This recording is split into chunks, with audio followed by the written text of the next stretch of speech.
Hello Solapurkar, आज आपण आलो आहोत छत्रपती संभाजी महाराजांचं जे आपलं कंबर तलाव ज्याला म्हणतात तिथे. तर आपण आज ते एक्सप्लोर करणार आहे.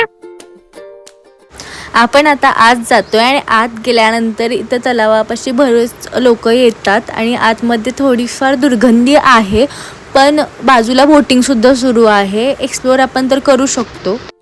इकडे छत्रपती संभाजी महाराज तलाव आहे. इकडे आता मासे पण असतात.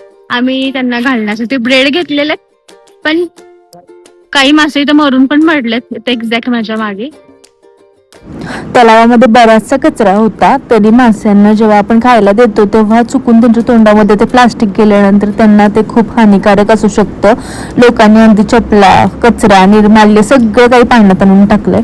आता काय बोलू शकतो माहित नाही, पण आपण स्वतः तरी स्वच्छ ठेवण्याची जबाबदारी घेऊ शकतो. निदान त्या माशांच्या जीवाला भरपूर असा धोका आपण त्या तलावात निर्माण केलेला पाहायला मिळतो.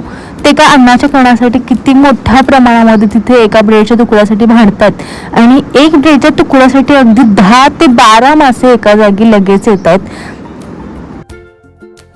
ट्रेन पण जाते. इकडे कंबर तलाव आणि इकडे माशांना आपण ब्रेड घालेल तसे मासे आपल्याकडे येतात.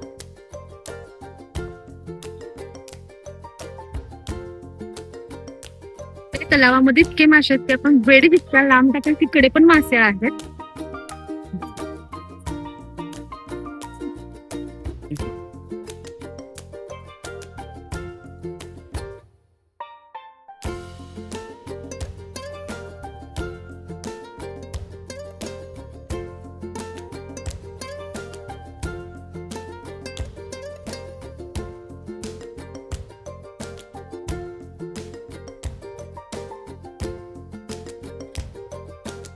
आपण सारखं म्हणतो की आपल्या सोलापूरमध्ये काही नाही. आपल्या सोलापूरमध्ये बऱ्याच गोष्टी आहेत, पण आपल्या सोलापूरमधले नागरिक आपण सगळेच जर आपण त्याला स्वच्छ ठेवण्याची जबाबदारी घेत नाही.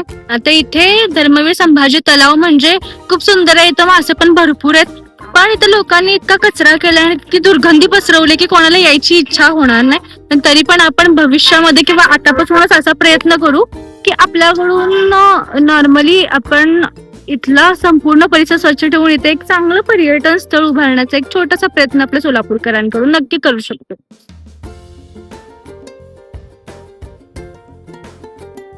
तुम्ही सुद्धा कधी कंबर तलाव येथे येणार असाल, म्हणजे आपल्या सोलापुरात येणार असेल तर इथे तुम्ही भेट देऊ शकता, बोटिंगचा आनंद घेऊ शकता. सगळं काही छान आहे, फक्त थोडीफार दुर्गंधी आहे, पण ती काही दिवसात दूर होईल अशी अपेक्षा आहे.